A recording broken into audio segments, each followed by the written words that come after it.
Nós vamos transmitir a mensagem da Palavra de Deus.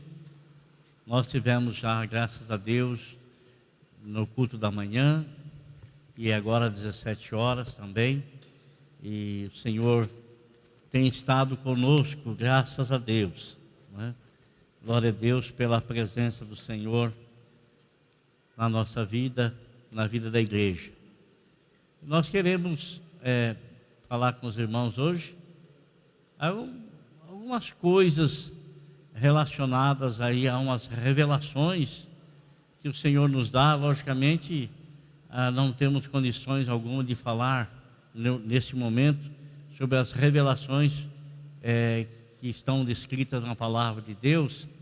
Revelação são coisas que estão para acontecer e consequentemente, o Senhor, Ele alerta a igreja dele, alerta o povo dele para tais acontecimentos, coisas que irão suceder. E o homem em si, ele tem uma curiosidade muito grande a respeito do porvir, a respeito do amanhã. Ele tem essa curiosidade no coração dele, principalmente aquelas pessoas que estão no mundo e não conhecem a palavra de Deus e consequentemente não sabem nada a respeito daquilo que lhes aguarda no amanhã. Elas têm sempre uma preocupação, logicamente, em saber se os dias delas irá melhorar aqui nessa vida, aqui nesse mundo. A maior preocupação, na verdade, dessas pessoas é concernente às coisas aqui desse mundo, o que vai suceder, o que vai acontecer. E geralmente, quando está chegando no final do ano, aparecem muitos prognósticos e prognosticadores, pessoas que revelam ou dizem revelar o futuro, fazem previsões, né? Um monte de previsão. Graças a Deus que Deus Ele nos tirou dessa ignorância, nos livrou disso. E esse livramento que Deus nos deu, Ele nos deu através do quê? De um conhecimento. O Senhor Jesus Cristo disse: conhecereis a verdade, e a verdade irá vos libertar. Conhecimento da palavra de Deus é o conhecimento da verdade, de tudo aquilo que vai suceder. E Deus, Ele é tão magnífico, tão maravilhoso, o Senhor Jesus é tão bendito, que Ele revelou ao apóstolo São Paulo algumas coisas que estão para suceder, estão para acontecer. E concernente a essas coisas, o apóstolo São Paulo, ele disse: irmãos, eu não quero que vocês sejam ignorantes. Ser ignorantes é não querer conhecer aquilo que pode ser conhecido. É você não ter e não querer alcançar o conhecimento de algo que nos está revelado. E nosso Senhor Jesus Cristo, Ele nos traz uma orientação dizendo o seguinte: examine as Escrituras, porque nós erramos por desconhecê-la, por não conhecer as Escrituras. Errais por não conhecer as Escrituras e nem o poder de Deus. Existem muitas coisas que a gente traz dentro de nós e nós temos plena convicção, plena certeza daquilo até o momento que a gente conhece a revelação de Deus, até o momento que a gente passa a conhecer aquilo que o Senhor nos mostra na sua palavra, na sua mensagem. E quando Paulo fala que o Senhor não quer que a gente seja ignorante, e ele diz concernente às coisas que hão de acontecer, as coisas que hão de suceder, e essas coisas, algumas reveladas pelo apóstolo São Paulo e outras mais reveladas pelo Senhor Jesus Cristo ao apóstolo São João. Uma das coisas que o Senhor Jesus Cristo fez, e não podia ser diferente, foi Ele, ao ressuscitar dentre os mortos, Ele ir atrás de todos aqueles que eles haviam chamado para estar junto dele, para serem seus discípulos. Pessoas essas que, na morte do Senhor Jesus, se viram totalmente decepcionadas, Por que se viram totalmente decepcionadas? O Senhor nunca as iludiu, o Senhor nunca deixou de lhes falar a verdade. E é bem verdade também que quando o Senhor falava das coisas que iriam acontecer com ele, essas pessoas não davam ouvido, porque não queriam aceitar aquilo como uma verdade. Eles tinham por eles que o Messias vindouro seria alguém que iria libertá-los do jugo romano, libertar o povo de Israel, o povo judeu, do jugo romano. E esses 12 homens que foram escolhidos pelo Senhor, chamados pelo Senhor, e o Senhor consequentemente trabalhou a vida deles, e num dado momento o Senhor revelou a eles, revelou o que estava escrito já no Velho Testamento, o que estava escrito a respeito da pessoa dele, que ele iria ser entregue na mão do povo, na mão das autoridades, e as autoridades iriam fazer o que o povo queria que fosse feito. O que eu vou fazer de Jesus chamado Cristo? Crucifica-o, crucifica. A liderança religiosa da época, crucifica-o, crucifica-o. É bem verdade que Pilatos tentou libertá-lo, mas Pilatos ele cedeu à pressão religiosa e à pressão popular daquela época, e ele entregou Jesus para ser crucificado, tendo pego a bacia lá e lavado as suas mãos. Sou inocente, não tenho parte nisso que vocês estão fazendo, eu estou entregando para vocês. Mas ele era a autoridade, ele tinha a autoridade. E quando isso aconteceu, meus irmãos, a gente sabe que os discípulos do Senhor se dispersaram. Todos eles negaram o Senhor indistintamente. Não foi nenhum nem outro, todos eles negaram. E quem negou com mais veementemente foi o apóstolo São Pedro. Por quê? Porque o próprio Pedro disse, desafiando o que Jesus Cristo havia falado: olha, eu vou ser entregue na mão dos pecadores, e vão me prender, vão fazer isso, vão me matar, mas ao terceiro dia eu vou ressuscitar. Aí Jesus fala: vocês todos irão me negar. Aí Pedro chama e fala: não, eu não vou te negar. Eles podem todos fazer isso, mas eu não irei fazer isso.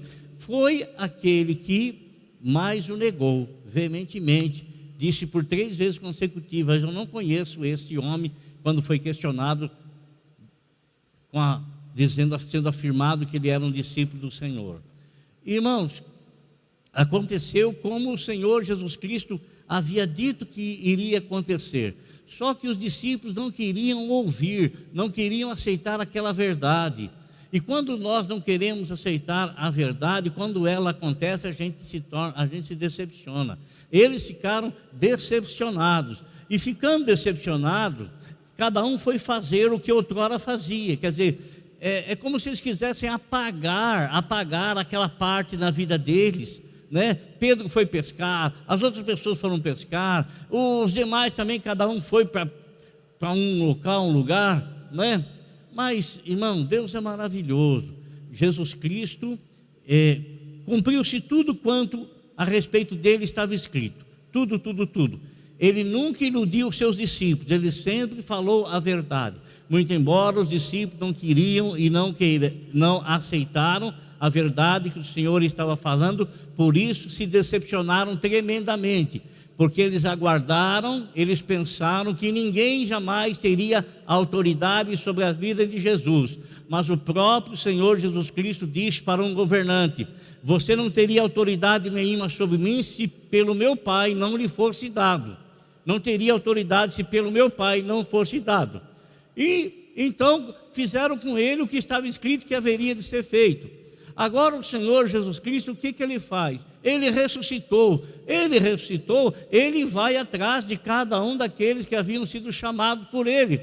Por quê? Porque ele não se arrependeu de tê-los chamado, não se arrependeu. Ele vai então, ele sabia o que havia acontecido, ele vai em busca de cada um, e ele então restaura cada um a comunhão, com ele. E ele vai atrás de Pedro, e Pedro está lá pescando. E quando Pedro vê o Senhor, ele vem em direção ao Senhor. E quando chega perto do Senhor, o Senhor começa a questioná-lo: escuta aqui, você me ama de verdade? Pedro ficou envergonhado, porque Ele sabia que o Senhor sabia que ele tinha negado. Ele sabia. Ele disse: Senhor, tu sabes que eu te amo. Aí o Senhor falou novamente para ele: Pedro, você me ama de verdade? Senhor, eu te amo. Meio envergonhado, tímido. Senhor, tu sabes que eu te amo. Então apacenta as minhas ovelhas. Pedro, mas você me ama de verdade? Senhor, tu sabes todas as coisas, tu sabes que eu te amo. Então apacenta os meus cordeiros. A partir desse momento, Pedro teve a sua comunhão restaurada com o Senhor e, consequentemente, houve uma renovação para o ministério dele. Uma renovação. E nessa renovação do ministério, Pedro, o Senhor começa a dialogar com ele e fala para ele: ó Pedro, antigamente você se cingia a si mesmo, você era dono de si, você era ousado, você era atrevido, você era alguém impetuoso, você fazia o que você queria, mas vai chegar um momento que vão fazer de você o que você não quer. E o Senhor começou a explicar para ele como é que Pedro haveria de glorificar o Senhor na morte. E em verdade, Pedro, ele quando foi crucificado de cabeça para baixo, ele haveria de ser crucificado como os demais foram, mas ele disse que não queria, que não era digno de ser crucificado da forma como o mestre dele havia sido crucificado. Então ele foi crucificado de cabeça para baixo. Mas esse diálogo, o Senhor está conversando com Pedro, e de repente Pedro vê alguém se aproximando, e Pedro fala para o Senhor: Senhor, e o que será desse aí? Quem estava se aproximando era João, o apóstolo São João. Apóstolo João, irmãos, o apóstolo João está se aproximando, e quando Pedro questiona Jesus a respeito do que vai ser da vida de Pedro, é como se o Senhor falasse assim para ele assim: o que você tem a ver com isso? Cuida da sua vida, cuida do seu ministério, cuida da sua vida. É como se falasse assim, porque às vezes a pessoa ele quer tomar conta de outras coisas, né? E ele tem que tomar conta, a responsabilidade é pessoal. Cada um tem que tomar conta da sua própria vida diante de Deus, né? Cada um tem que tomar conta. Muitas vezes a pessoa chega assim e fala assim: nossa, a igreja está tão fria. Não é a igreja que está fria, você que é um freezer. Você que é um freezer. Sabe por quê? Porque a salvação ela é individual, a santificação é individual, e sou eu é que tenho que me santificar, e sou eu é que tenho que estar no braseiro, e sou eu é que tenho que ser uma chama viva, e sou eu é que tenho que ter. Sou eu, a responsabilidade é minha. Responsabilidade é minha. Mas tem pessoas que adoram tomar alguma decisão, e para tomar essa decisão elas têm que argumentar alguma coisa, não daquilo que elas próprias têm no coração, mas daquilo que elas inventam no coração para tomar uma decisão com desculpa, jogando aquela decisão em alguma coisa, jogando aquela decisão em alguma coisa, em alguma situação. Então o Senhor fala para Pedro: eu quero que ele fique até que eu venha, o que é que você tem com isso? Se eu quero que ele fique até que eu venha, o que é que você tem a ver com isso? Irmão, olha só, a partir daquele momento, houve uma interpretação, e quem interpretou aquilo que o Senhor Jesus Cristo falou, não foi outra pessoa, a não ser alguém que estava ali, que ouviu o diálogo, e que talvez tenha transmitido para outra pessoa, e aquela pessoa já teve uma interpretação dizendo assim, espalhou. A Bíblia fala que aquilo fomentou. Começaram a dizer que Jesus Cristo iria voltar antes de João o evangelista morrer. Mas não foi isso que Jesus Cristo tinha dito. Mas houve essa interpretação. Houve essa interpretação. Desses três homens, Pedro, Tiago e João, você nota bem, irmão, Pedro foi um grande evangelista. Nossa, como ele ganhava pessoas, nas suas pregações. Tiago foi um grande apóstolo, mas não há registro sagrado de que ele tenha levado alguém até a presença de Jesus, de que ele tenha pregado para alguém. Não há relato, não estou dizendo que não tenha acontecido, mas não há relato bíblico, nada. Foi o primeiro dos apóstolos a morrer, porque ele foi preso e teve a sua cabeça cortada. Então, ele não teve um ministério assim de destaque, como nós vemos falando de Pedro, ou como nós vemos falando também de João. Então, irmãos, nessa revelação que o Senhor Jesus Cristo deu para Pedro e para João, olha, se eu quero que ele fique até que eu venha, o que o Senhor estava falando com isso? O Senhor iria trazer uma revelação a João, uma revelação do porvir, das coisas que irão acontecer e que sinais já estão preditos e sinais têm acontecido desde o primeiro século. Desde o primeiro século até os nossos dias, esses sinais vêm acontecendo, e esses sinais vêm acontecendo em maior escala, ao passar os anos, em maior escala. Bem, o apóstolo disse assim, que para nós ficarmos atentos, que as coisas acontecerão da mesma forma quando uma mulher está grávida para dar à luz. Ela engravidou, está sendo formado no seu ventre a criança, está desenvolvendo no seu ventre a criança, e quando está chegando para dar à luz, começam as contrações. E as contrações, ela não dá de uma pancada só de uma maneira, só de um jeito, só na mesma hora já tem o filho. Essas contrações, elas vão acontecendo em maior escala e mais frequente, e maior dores, até o momento da criança vir à luz.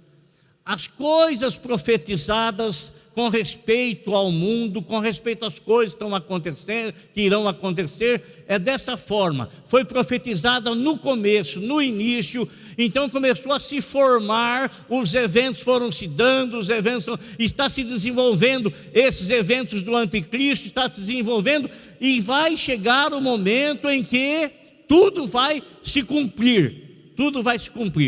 Mas nós estamos percebendo que as contrações, os sinais, eles estão mais evidentes. E meu irmão, quando o Senhor falou isso a respeito de João, o Senhor não estava querendo dizer que João não iria morrer e que Jesus ia voltar antes da morte dele. O que o Senhor Jesus Cristo estava querendo dizer é o que aconteceu. João, ele foi um grande evangelista. Nós não temos relato na Bíblia dele ter ganho muitas almas para Jesus, mas com certeza ele ganhou. Foi o único dos apóstolos a ter uma morte natural.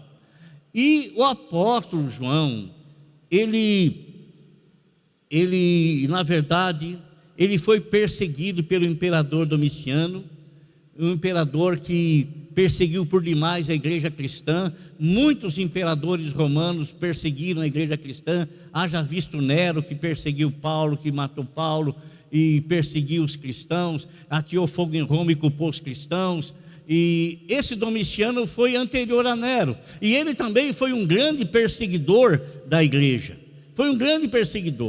e João estava vivo nessa época, e ele queria matar João de todo jeito, de toda forma. E o que ele fez? Ele pegou João e ele mandou que se fervesse um tambor de óleo, e ele jogou João dentro desse tambor de óleo. Irmão, óleo fervendo não era para ficar nem a carne nos ossos, mas não fez absolutamente nada para João, nada. O testemunho, as pessoas ficaram sabendo disso, e o testemunho do acontecimento se espalhou, e Domiciano ficou com a pulga atrás da orelha, ficou preocupado, porque foi um milagre. Porque aquilo não foi feito em um lugar particular, foi feito em praça pública. E ele faz a segunda vez, ele ferve novamente o tambor de óleo fervente, joga João lá e não acontece nada para João. Por que não acontece nada para João, irmão? Não acontece nada com João, porque a palavra que Deus lhe havia dado não havia se cumprido ainda. Não havia se cumprido. Veja bem, Tiago foi morto por Herodes, cortou a cabeça dele, mas não havia nenhuma profecia concernente a Tiago do ministério dele, não tem profecia. Pedro foi preso também por ele, e ele iria matar Pedro como fez com Tiago. Só que o Senhor Deus tinha uma palavra profética para o ministério de Pedro, e ninguém iria impedir que o ministério de Pedro se concluísse dentro da revelação do princípio que o Senhor Jesus Cristo estabeleceu para ele. Então o Senhor tirou Pedro da cadeia milagrosamente. Quando aqueles 6 jovens foram jogados lá na fornalha ardente, foram jogados lá por quê?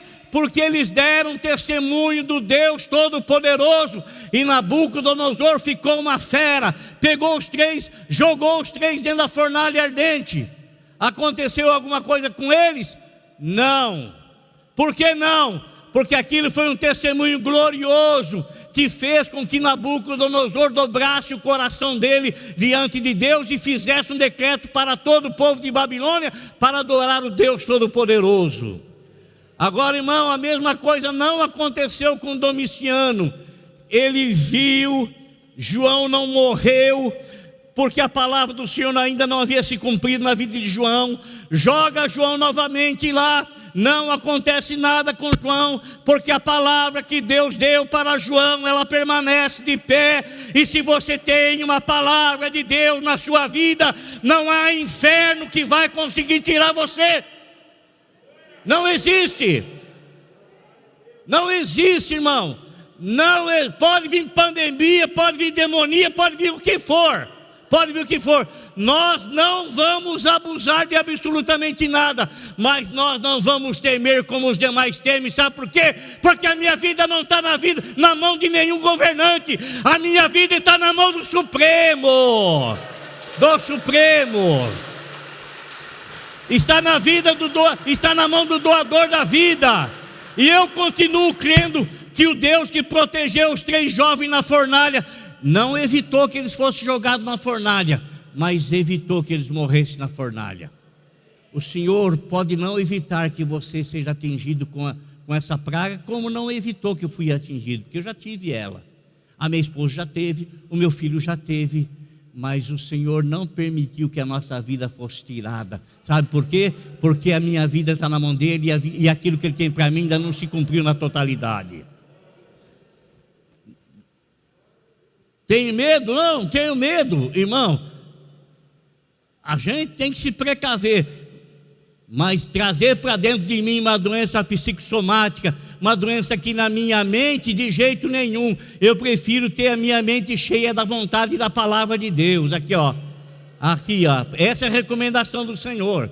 Então, quando Domiciano joga mais uma vez, e João não morre, porque a palavra do Senhor ainda permanecia viva na vida dele, tinha algo para se cumprir. O que Domiciano faz? O testemunho se esparramou. Ele pega e manda João para a ilha de Patmos. Vamos tirar esse camarada daqui, porque é impossível matá-lo. É impossível, e quando a gente tentar matá-lo, o testemunho cristão aumenta mais e mais. Aumenta mais e mais. Então o que ele faz? Ele joga João lá na ilha de Patmos. E João está lá na ilha de Patmos. E aí então, aquilo que o Senhor tinha falado para Pedro, se eu quero que ele fique até que eu venha, o que é que você tem a ver com isso? É porque o Senhor reservou João, o último dos apóstolos a morrer, reservou João e ministrou uma revelação do Apocalipse. Tudo que está para acontecer, o Senhor Deus revelou a João, e João escreveu entre o ano 69 e 96 da nossa era. Não tem uma data precisa exatamente, como não é preciso também a data do nascimento de Cristo. Comemoramos o dia 25, mas ninguém na verdade sabe se realmente foi o dia 25. Mas não importa se foi 25, se foi 30, se foi 15, não vou discutir por causa disso não. O importante é que Ele nasceu e que Ele morreu por nós e deu-nos a salvação. Essa é a parte importante. Então, irmãos, eu quero que você agora abra a tua Bíblia comigo. Eu quero que você abra, se você tiver a Bíblia aí no seu celular ou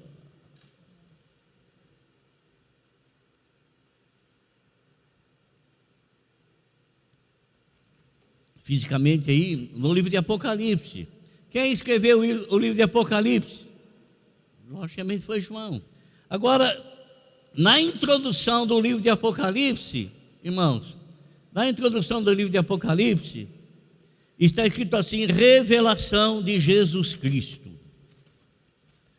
Por que que o Senhor quer me dar uma revelação? Por que que o Senhor quer dar uma revelação para a igreja dele?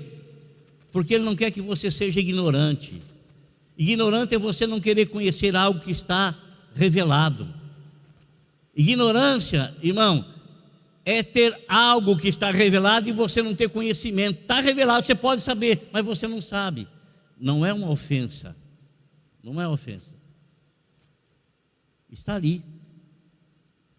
Você pode ter o conhecimento e deixar de ser ignorante com respeito àquele assunto. Eu não sei, antigamente, né, a gente, na ignorância, porque na época era permitido também. Quando criança, a gente andava com estilingue no pescoço. Quem já andou com estilingue no pescoço? Já andou? Só os mais velhos, né? Só os mais novos, né, Pedro? Só os mais antigos.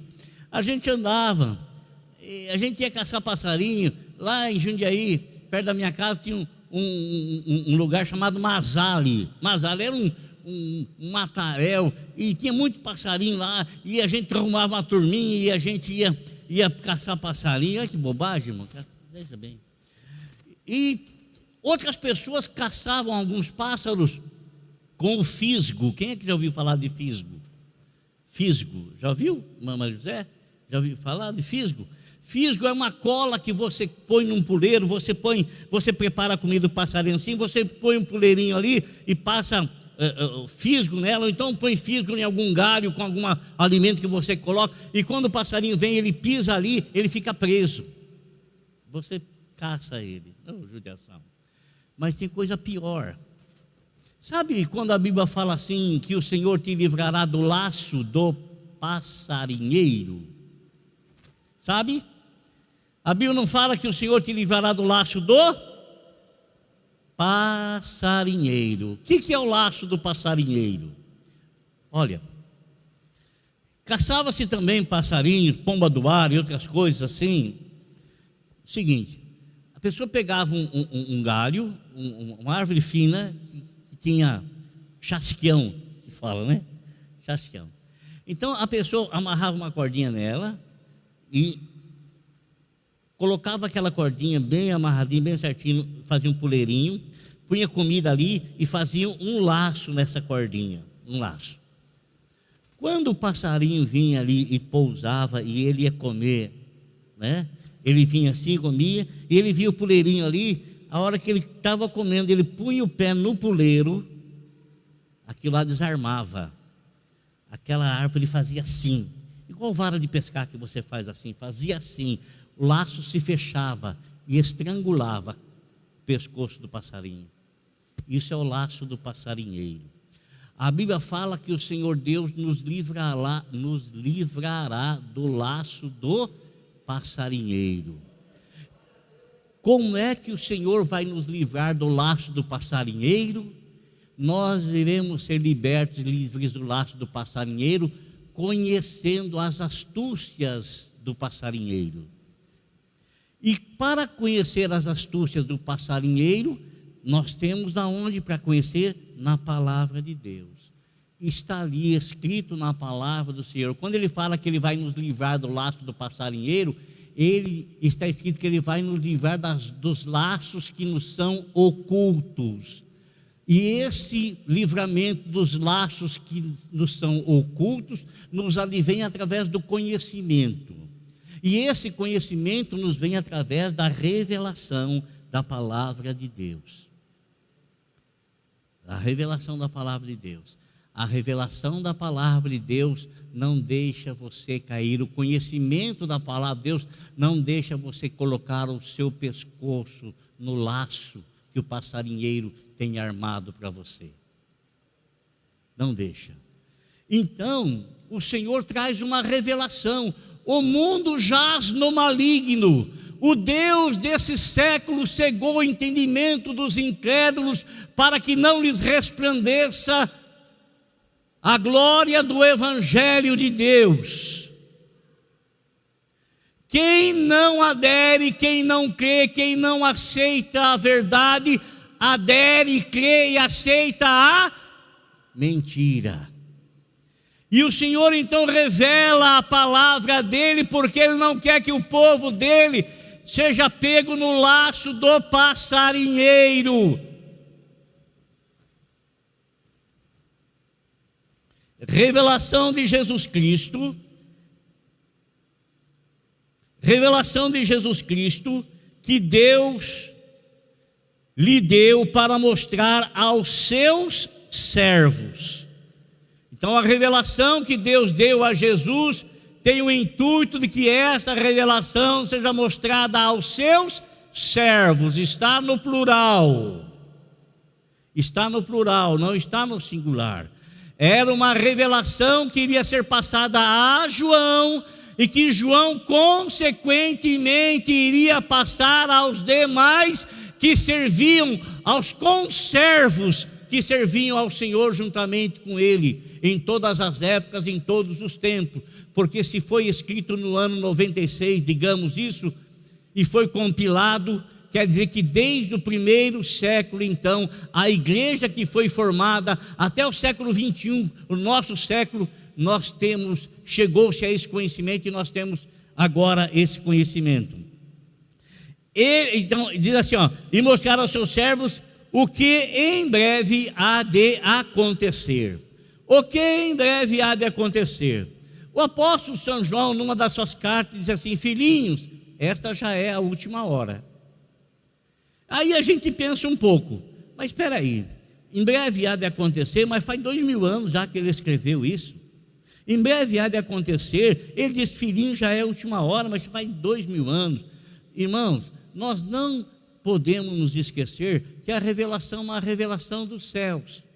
É uma revelação escrita no tempo de Deus, mas para acontecimento no tempo do homem, no cronos do homem, no tempo do homem. Então, quando fala já é a última hora, ou o tempo está breve, é uma revelação de Deus. Eu quero lembrar você que está escrito na palavra de Deus que um dia para Deus é como 1000 anos, e 1000 anos para Deus é como um dia. Isso quer dizer, não há tempo ser contado para o Senhor, porque Ele é desde eternidade a eternidade. A eternidade não tem tempo. Tempo temos nós, que temos o tempo que nós nascemos, temos o tempo que vamos viver, temos o tempo da nossa morte. Então nós temos o tempo.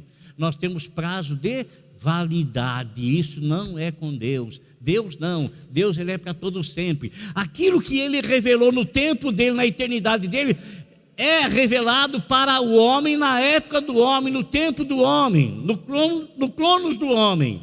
Só que isso nós temos que ter em mente, que faz 1000 anos para Ele como um dia, e um dia como 1000 anos, diferentemente de nós. Então ele diz que essas coisas breves hão de acontecer, e Deus está falando dentro do tempo dele, mas vai acontecer dentro do tempo do homem. E muitos servos de Deus, a igreja do Senhor do primeiro século, já presenciaram alguns acontecimentos, alguns sinais com respeito à volta do Senhor, porque não é outra coisa que o livro de Apocalipse trata, principalmente a respeito das coisas que hão de acontecer antes da vinda do Senhor, durante a vinda dele, na tribulação e posterior isso no milênio e no tempo da eternidade. Então ele está falando aqui. Ele enviou o seu anjo para torná-la conhecida. Então, irmão, é uma revelação para que aquilo se tornasse conhecido de João. E João, ele recebe uma ordem para escrever as 7 igrejas da Ásia, que era a igreja contemporânea de João. As igrejas que existiam naquela época, que era para passar essa informação para as igrejas daquela época. E essa informação tem sido passada às igrejas, à igreja de todas as épocas e à igreja nossa, da nossa época. E eu estou passando para você essa informação. Logicamente que não vou passar a informação do livro todo, mas apenas nessa introdução, para despertar no nosso coração o desejo de ler, de ouvir e de guardar as Escrituras.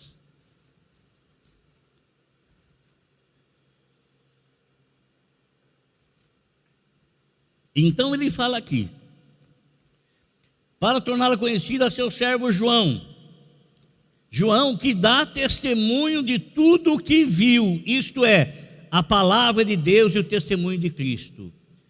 Nosso Senhor Jesus Cristo, Ele é a palavra de Deus encarnada, Ele é o verbo encarnado. João escreveu, no princípio era o verbo, e o verbo estava com Deus, e o verbo se fez carne. Então, João, irmão, ele não está escrevendo de algo que ele ouviu falar. Por isso que o Senhor Jesus Cristo entregou a ele essa revelação, porque ele esteve com Jesus desde o chamado. Ele sabe, ele testemunhou, foi ele que recebeu a revelação que Jesus Cristo é a palavra encarnada. Foi ele que esteve junto com Jesus e foi testemunha de tudo quanto Jesus Cristo fez. E ele agora é essa testemunha viva que não está escrevendo a respeito de algo que alguém lhe falou, mas ele mesmo está recebendo lá na ilha de Patmos essa revelação direta do próprio Senhor. Ele está recebendo a revelação com o intuito de fazer com que essa revelação seja conhecida de todos os conservos. E ele vai falando aqui, que dá testemunho de Jesus Cristo. Agora, feliz é aquele que lê, está escrito aí no versículo de número 3, feliz é aquele que lê. O que eu estou fazendo aqui? O que eu estou fazendo? Eu estou lendo. Feliz é aquele que lê, eu estou lendo. E é feliz aquele que lê, porque aquele que lê recebe o conhecimento, recebe o entendimento. E a Bíblia fala, meu amado irmão, que você recebendo o entendimento, você recebendo o conhecimento, você não põe o seu pescoço no laço do passarinheiro, porque você tem discernimento do que o passarinheiro quer fazer com você. Sabe por quê? Porque aquele que ama alerta, aquele que ama previne, aquele que ama exorta, aquele que ama orienta, aquele que ama diz o seguinte: olha, lá na frente tem um laço armado, hein? Eu já te avisei, se você quiser continuar andando aí, o problema é teu, mas já te avisei. E eu te avisei porque eu te amo, mas eu não posso fazer com que teus passos mudem dessa direção se você não quiser mudá-lo. Eu estou mostrando para você que aqui está assim desse jeito. Agora, se você quiser andar aí, o que eu vou fazer? Você tem liberdade de você escolher o que você quer da vida. Você tem liberdade no seu coração, você foi criado com plena liberdade. Liberdade de escolher. Tanto que o Senhor não fala para você: vem cá você é meu. Você queira ou não, você vai para o céu. Eu vou empurrar você para o céu. Ele não fala isso. Ele apenas fala para você: olha, tem 2 caminhos. Um que conduz à perdição e outro que conduz à salvação. Você está no caminho da perdição e eu estou te mostrando o caminho da salvação. Agora você escolhe o que você quer. Você quer ficar na perdição, você fique. Agora, se você quiser o caminho da salvação, aceite Jesus como teu Salvador, porque Salvador é aquele que salva. E se você quer salvação, você tem que encontrar nele. Então você tem que ter ele na tua vida. Então ele nos alerta. O pai que ama o filho, o que é que ele faz?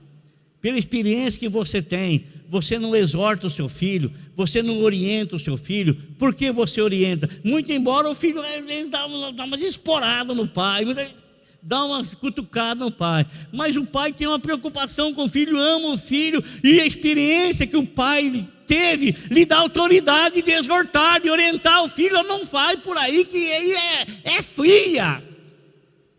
Mas às vezes o filho quer ir. Às vezes o filho quer ir, não é?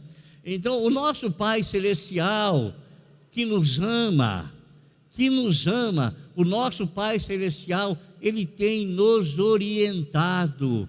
E a orientação de Deus para nós não é para beneficiá-lo, porque Ele não precisa de mim nem de você. Ele não precisa de mim nem de você. Não precisa, Ele vive por si. Nós não. Nós dependemos dEle. Dependemos dEle. Então, meu amado irmão, Ele está nos alertando, nos exortando, por causa do grande amor que Ele tem por nós. O Pai que ama orienta, o Pai que ama ensina, o Pai que ama corrige, o Pai que ama aponta o caminho. Aí então Ele fala assim, feliz é a pessoa que lê. Você lendo, você tem conhecimento. Tão feliz é a pessoa que lê, mas ele não termina ali, ele está falando no singular, feliz é a pessoa que lê. Agora ele fala no plural, ele diz assim, feliz é aquele que lê as palavras dessa profecia, e felizes aqueles que ouvem. O que é que vocês estão fazendo? O que vocês estão fazendo? Ouvindo. Eu sou feliz por transmitir a vocês, e vocês são felizes por ouvir o que estou transmitindo. Sabe por quê? Porque é um privilégio. É um privilégio. E eu quero que você tenha isso mesmo como privilégio. Eu quero que você entenda o quão privilegiado você é por estar na presença de Deus. O quão privilegiado é a sua família, por a sua família estar na presença de Deus. Quero que você entenda, que você compreenda, amado, a importância que Deus dá para cada um de nós, para que a gente venha a valorizar essa importância e nos colocarmos realmente como Deus quer que a gente se coloque, como alguém que tem o coração grato, reconhecendo o grande favor imerecido que Deus fez por cada um de nós. Então ele fala ali, feliz é aquele que lê as palavras dessa profecia, felizes são aqueles que ouvem, mas ele não parou aí. Felizes aqueles que ouvem e guardam. Guardar a palavra dessa profecia não é eu pegar a Bíblia Sagrada de domingo a domingo. Domingo eu vou na igreja, então domingo eu tiro ela do armário onde eu tranquei, porque está escrito para mim guardar, então eu guardei, até tranquei lá no armário. Aí eu fico a semana toda, nem passo perto, nem. Feliz é aquele que lê, mas eu não quero ler, não. Feliz é aquele que não quero ler. Domingo eu vou lá na igreja, o pastor fala e eu guardo. Só de domingo a pessoa pega na Bíblia para vir com ela para a igreja. Para a igreja. Não, irmão, não faz assim. Por favor, não faça desse jeito. Porque não é desse jeito que a Bíblia fala. Você tem que ter o seu momento a sós com teu pai. Você já pensou, se você que é casado, você que tem o seu filho, se o seu filho só viesse falar com você de domingo e falasse, fica 2 minutos, 3 minutos com você, não te ligasse, não telefonasse, não fizesse absolutamente nada, como se você fosse estranho, só veria uma aproximação no final de semana? Podendo ter essa aproximação, eu bem entendo que tem filhos que moram longe, pais que moram distante, e que é difícil a comunicação assim, pessoal, né? Mas por outros meios, mas há uma distância. Mas às vezes podendo, a Bíblia está a teu alcance, o teu Pai está revelando as coisas que Ele quer que você saiba ali, Ele quer que você conheça o que está revelado, porque Ele revelou para que você não seja ignorante com respeito às coisas que estão acontecendo no mundo, para que você não seja pego de surpresa, conforme as pessoas do mundo serão pegas de surpresa, porque eles não sabem o que está por vir sobre a vida deles, eles não sabem, eles desconhecem. Mas Deus, na infinita misericórdia, revelou a nós o que vai acontecer conosco, igreja do Senhor, e o que vai acontecer com eles. Nós já sabemos. Nós já sabemos. Não está escrito, não está revelado, não está mostrado. Então ele fala assim, ó: feliz aquele que lê as palavras dessa profecia, felizes aqueles que ouvem e guardam o que nela está escrito. Mais uma vez, porque o tempo está próximo. Na introdução, ele traz, em 3 versículos, ele traz 2 alertas. O que em breve há de acontecer, porque o tempo está próximo. Amém, irmãos? Glória a Deus. O que eu estou querendo com isso? Eu estou querendo com isso despertar o teu desejo para conhecer aquilo que teu Pai quer que você conheça. Amém? Para que você possa, você tem aí na tua mão a Bíblia Sagrada, para que você possa ler, para que você possa desfrutar, para que você possa comer daquilo que está escrito ali, para que você possa se alimentar. Possa se alimentar. Amém? Só mais um versículo que eu quero falar com você para a gente ministrar a Santa Ceia. Quem é que sabe o que está escrito em João 3,16? Sabe o que está escrito em João 3,16? Você sabe o que está escrito, mas falando assim o versículo você não vai lembrar. Mas a hora que eu citar a palavra, o que está escrito, você vai ir muito. Porque é considerado o versículo de João 3,16 a síntese do Evangelho. O resumo de todo o Evangelho está ali, está ali. João 3,16 está escrito assim: porque Deus amou o mundo. Quem é que sabe? Todo mundo sabe, né? Porque Deus amou o mundo de tal maneira que deu o seu Filho unigênito, para que todo aquele que nele crê não venha a perecer, mas tenha a vida eterna. Amém? Porque Deus amou o mundo, nos amou, amou as coisas que Ele criou e Ele não a tem por perdida. Estava perdida, mas em Cristo Jesus está sendo restaurada todas as coisas. Porque Deus amou o mundo de tal maneira, não tem como expressar essa tal maneira. A expressão dessa tal maneira é a ação que Deus teve. Que ação foi essa? Deu o seu Filho unigênito, Filho único. Você não teria coragem de dar o teu filho para morrer por ninguém. Eu não teria. E nem você também. Por isso eu quero que você perceba o quão valoroso é a tua vida para Deus, quão importante é a tua vida para Deus, e quanto Ele, amado, valorizou a tua vida, ao ponto dele ter o único filho, unigênito, único, e ter entregue para morrer por você, porque Ele não quer que você pereça.